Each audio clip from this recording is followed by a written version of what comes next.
Is this homemade? It looks cheap. With those mocking words, my son's wife, Maria, gazed at the cake on the table. The hearty, bright strawberries are placed on top of a snowy white sponge cake. Today, everyone had gathered at our house to celebrate our grandchild Yolanda's elementary school entrance. The position and number of strawberries were carefully calculated so that they could be evenly distributed to everyone gathered. Don't say that. It was made with great effort so that Yolanda would be happy, okay? When I said this, Maria made a blatantly disgusted face.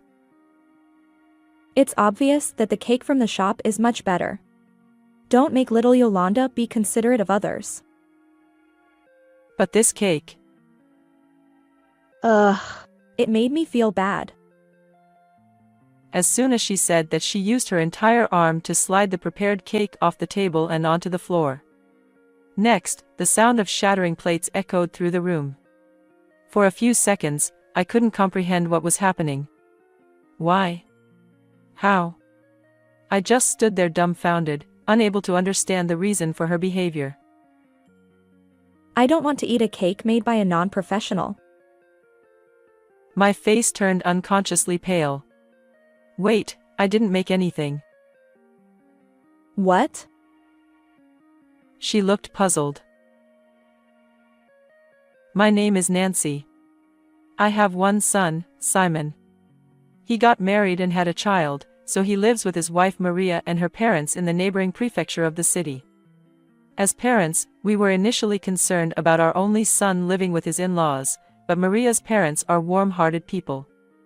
When we visited her parents for the first time to introduce ourselves, my husband, Kevin, and I were amazed to find that her parents' house was full of urban taste. The house was furnished with simple and sophisticated furniture. The latest appliances, such as those that operate according to people's voices and movements, were incorporated to create a more urban atmosphere. The living room, dining room and kitchen were all integrated to create a spacious area. Sarah, Maria's mother, brought in cups of tea for the number of people on a tray. Her simple movement as she walked from the kitchen also looked kinda sophisticated to me. I complimented the interior, saying, "Your home is truly wonderful." Sarah responded with a genuine smile saying, "It's not that special," waved her hand in front of her own face. It's just that the house is small, and I'm trying to make the layout of the house look bigger. There is no large furniture in the room and the built-in storage furniture is provided against the wall. The items needed in the living room are well hidden from view, giving the room a neat and tidy appearance. A digital photo frame is placed on a small shelf in the corner of the living room. Casually glancing at it, I noticed a picture of Sarah wearing a white chef's uniform, smiling with several colleagues. She noticed my gaze and modestly said, "I used to be a pâtissier." Maria happily added, saying her mother's cooking is the best, and I was impressed that she is very attached to her mother. Sarah always has a gentle smile on her face exuding a soft aura. I had a great fondness for Sarah, with her urban sense of style and warm, gentle personality. Simon and Maria both valued their work greatly, so Sarah currently handled most of the household chores. Knowing that Simon enjoyed delicious meals thanks to Sarah's cooking made me happy. Actually, Maria should be cooking for her husband, Simon. But she's not good at it.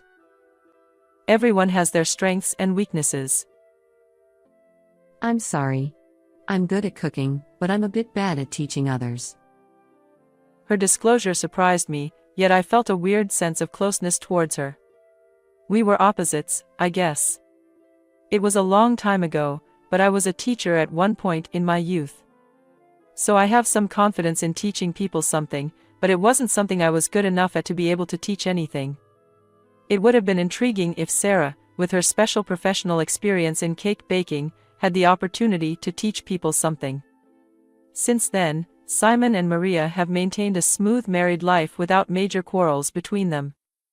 They have a daughter called Yolanda, and both my husband and I are in love with this sweet and adorable grandchild. She visits us once a month and has grown quite attached to us. Our home, unlike her urban residence, is an old house with spaciousness as its main feature. My retired husband always made it a routine to diligently weed around the house and sweep up fallen leaves and stuff. In his younger days, our garden was filled with various trees, and has now had several trees cut down because they were too difficult to maintain. As a result, the garden became more spacious, and we planted artificial turf for a better look, which I'm satisfied with. However, there was one tree my husband refused to part with, the cherry blossom tree tucked away in a corner. Apparently, a mean relative from the neighborhood would mock our cherry blossoms every time he sees him. Planting a cherry blossom tree in the garden is bad luck. That relative keeps harping on it. Then he keeps saying that we are fools for cutting the cherry trees and fools for not cutting the plum trees. Having cherry blossoms in the garden was considered unlucky, yet cutting them down was also frowned upon. While it was impolite to comment on someone else's garden, my husband continued. But whenever cherry blossoms bloom, that same guy did say our cherry tree looked beautiful. It's been a long time since he passed away. Seeing Yolanda happily running around in the large, beautiful garden made my husband and me very happy. However, there was a moment when only Maria looked blatantly bored. I think about this every time. This place is so inconvenient. There are hardly any convenience stores. That's true, but it's quieter than central Tokyo, isn't it? Quiet. I mean, there's just nothing around here. She dropped her shoulders and left Yolanda playing in the garden as she headed indoors. Her blunt words didn't usually bother me, but this time, they stung a little. Perhaps the countryside doesn't suit her as she grew up in the city. Feeling a bit lonely, I was pulled out of my thoughts when Yolanda tugged at my sleeve, saying, "Let's play." As Simon and I chased after the giggling Yolanda, her joyful laughter echoed through the air. One day, while having such a good relationship for both families, the phone rang after dinner, watching TV with my husband. It was a call from Sarah. Hello, is that Nancy? I wonder if it's okay to talk now. Her gentle voice came through the receiver, accompanied by Yolanda's high-pitched laughter. I could faintly hear Simon's voice, warning her to be quiet while she was on the phone. It made me giggle. Sarah, in a calm voice, suggested having dinner together as a celebration for Yolanda's elementary school entrance. I immediately agreed, sounds great. And thought of the cherry blossom tree in our garden. Would you like to come and have a dinner party at our place? The cherry tree in the garden will be in bloom soon, and when it's in full bloom, why don't we have a cherry blossom viewing party at our house? That would be fantastic. She responded. Soon the topic of conversation turned to the meals at the dinner party, and we both decided to prepare the dishes together. It might be fun to bake a big cake. I thought it's a bit cheeky, but having Sarah, a former pâtissier, join me in the kitchen was reassuring. I've never made a cake before, but I'd like to give it a try. Are you baking a cake, Nancy? That sounds wonderful. She replies a little louder, and behind her Yolanda says excitedly. Nana Nancy is making a cake? Her excitement reached us through the phone, running around Sarah on the phone, which made me smile. I'm glad I decided to take the plunge and try something new. I made up my mind to buy a cake recipe book from the bookstore to make Yolanda happy. A few weeks later, after the announcement of the cherry blossom season, Tokyo began to overflow with people visiting cherry blossom spots. During the news hours, people were shown happily feasting at cherry blossom viewing spots, and my husband and I were excited about the day when we would have a cherry blossom viewing party at home as a celebration for Yolanda's school entrance. Then came the day of the dinner party. My husband had spent the morning meticulously cleaning the room. An old black and white family photo hanging on the wall of the living room shows all of my husband's relatives, probably taken at the cherry blossom tree in the garden. Today. It would be nice if we could all take a photo together. I smiled and agreed. The clear blue sky stretched overhead. The fully bloomed cherry blossoms in the garden attracted several white eyes, hopping from branch to branch. There is no wind and the sunshine is pleasant, making it a perfect day for cherry blossom viewing. My son and his wife, their parents and a grandchild are all here, making the house very lively. As promised, I teamed up with Sarah in the kitchen to prepare several dishes. She was interested in the size and cleanliness of my house and complimented me on the ease of use of the kitchen. It feels like an old-fashioned kitchen, doesn't it? I don't like to be separated from the main room, it's like being left out of the post-meal gathering. But in a way, isn't the kitchen a workplace? In a dining kitchen, you will tidy up while watching the relaxed family. It can be a bit irritating. The words irritating that came out of the mouth of Sarah with an elegant atmosphere made me laugh. While I knew her sophisticated urban home outshone mine, perhaps we're both asking for something we don't have.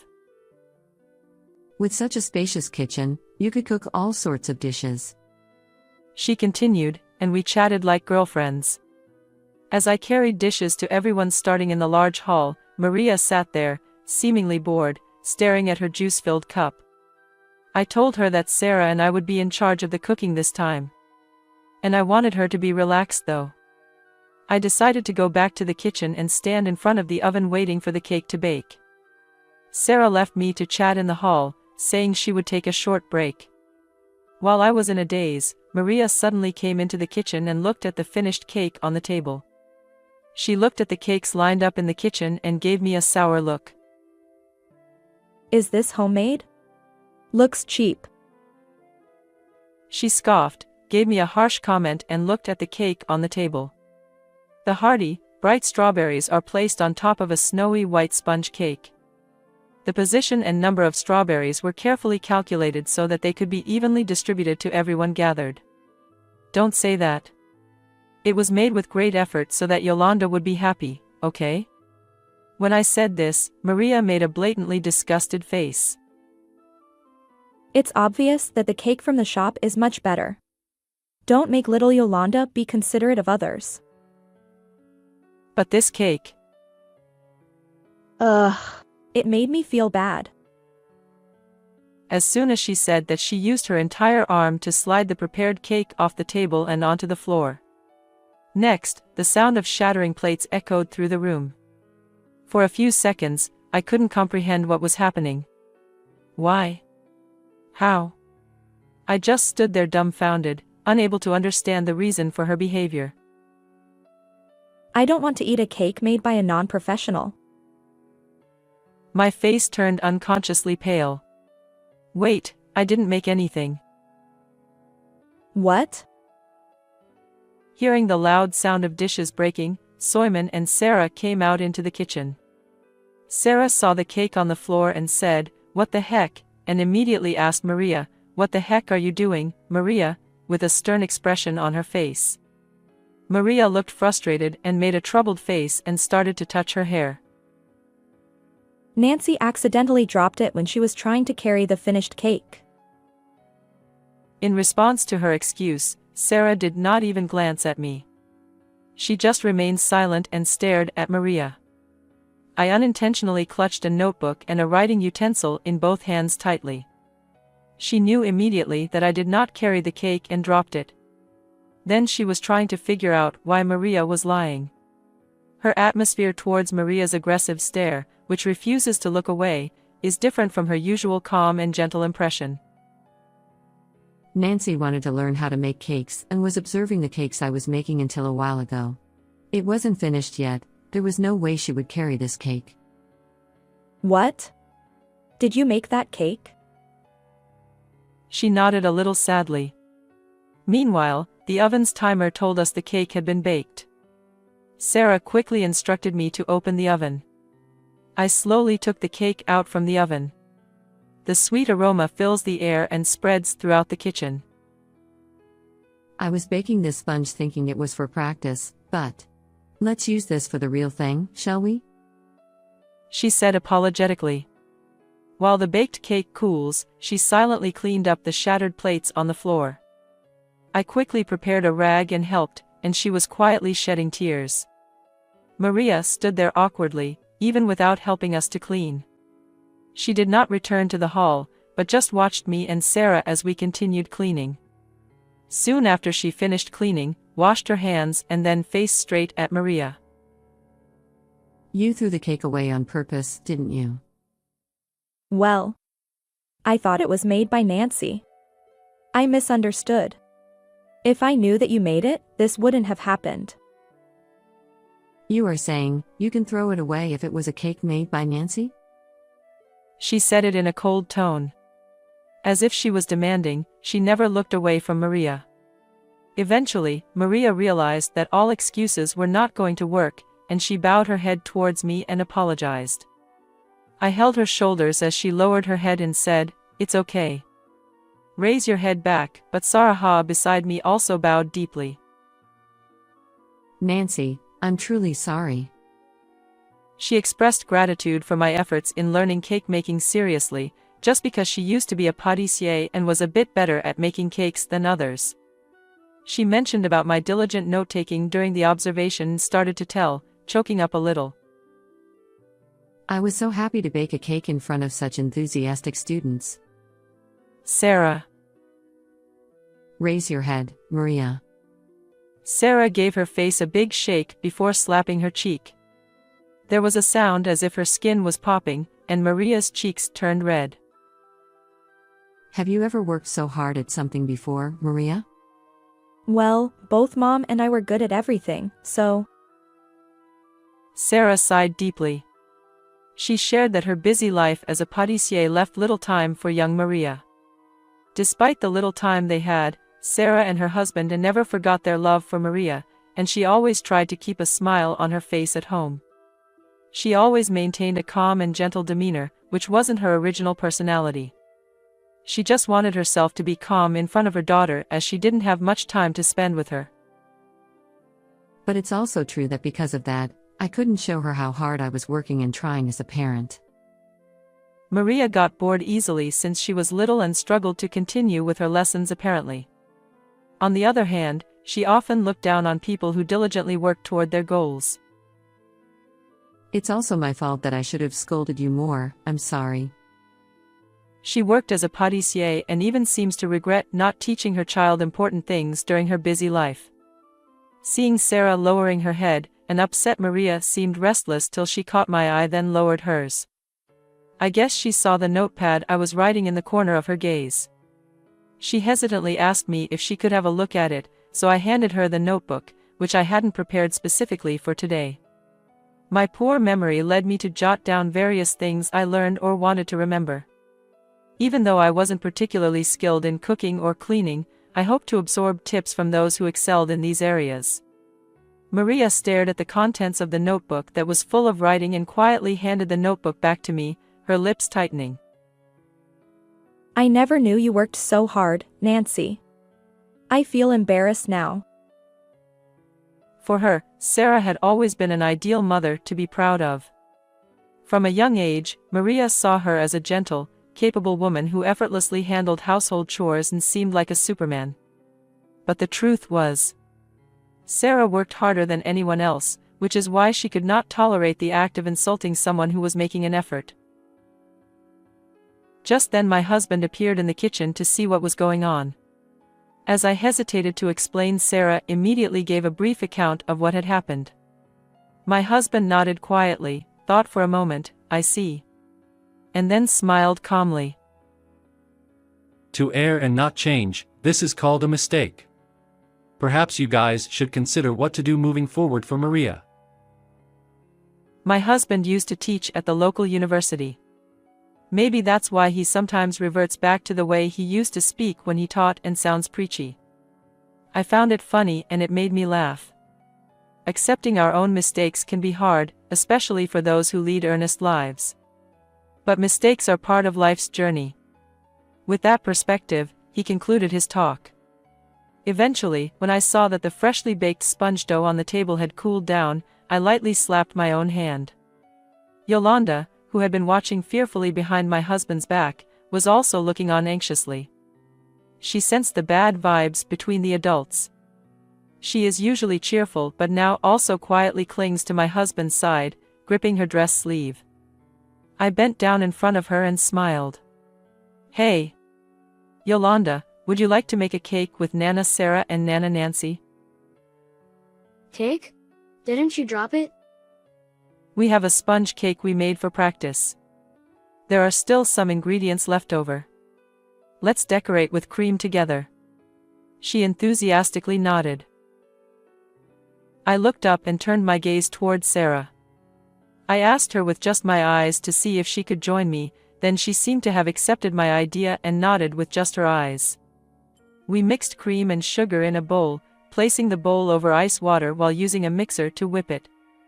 As I held the bowl steady, Sarah supported Yolanda's hands, guiding her through the mixing process.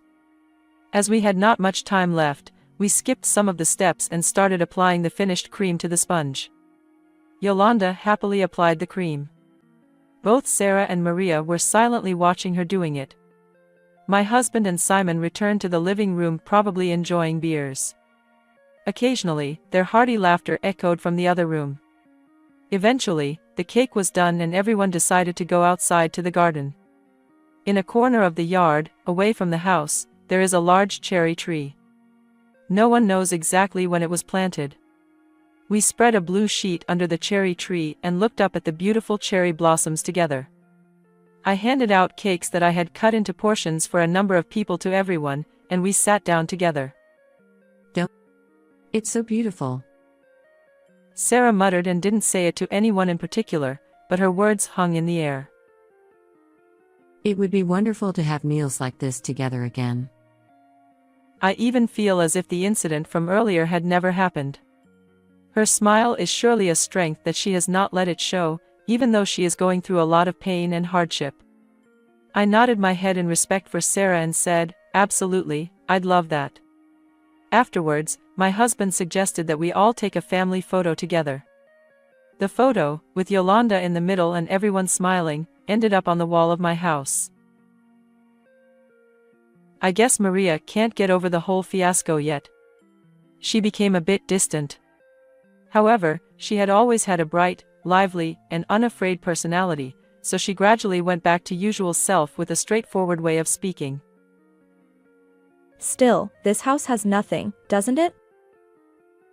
When she comes to visit our house with her family on occasional weekends, she complains and looks at the garden on the porch. Recently, she got a white puppy as a celebration for Yolanda's entrance into elementary school. She brings the puppy to our spacious yard, turning it into a makeshift dog run.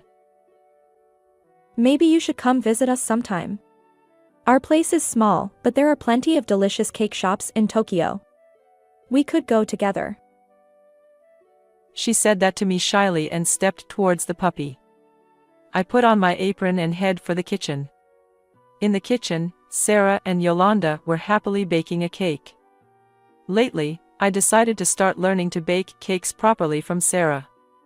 She plans to use her experience as a former pâtissier to open a baking class this time. At Sarah's request, we decided to hold the classes at our home as our spacious kitchen became the perfect venue. In this way, I will be in a position to assist her, so from now on we will be co-owners of the business. I am very surprised myself, as I ended up starting something new after my husband retired, while I was feeling a bit bored. Don't you think we are very blessed, Nancy? Blessed? I tilted my head. I heard from Simon. You used to be a teacher, right? If an ex-pâtissier and an ex-teacher team up, don't you think they could make the best cooking class? I giggled. My husband continued teaching until retirement, but after I became pregnant with Simon, I resigned and I'd been a stay-at-home mom since Simon was born. For years already I had never cared about the fact that I had been a teacher, but hearing others praise that part of my past felt heartwarming. If there was a classroom where Master Sarah and Master Nancy could teach, I bet a lot of people would gather. She happily took my and Sarah's hands and swung them around. Soon after, Sarah and I started our cooking class at my home. While the cooking class was running smoothly, the relationship between her and me deepened. Eventually, we began to spend private time together and started to understand each other deeply. We began to help each other when we had problems, and the trust between the two of us spread among the students through the classroom, creating a very good atmosphere in the classroom. Soon, our cooking class gained attention, appearing in local events and TV shows. We both became well-known cooking school instructors. We not only taught the joy of cooking but also emphasized the importance of human connections. Time passed, and one day, Sarah and I realized something. As our class grew, so did our relationship. Shall we try something new, Sarah? Well, we're quite old, aren't we? Don't you want to see how far we can go? It'll be fun, won't it? She hesitated, but she readily agreed in the end. We decided to open a cake shop together. The story made by this former pâtissier and former teacher duo continues. How did you find this story? Please subscribe to our channel. Until next time.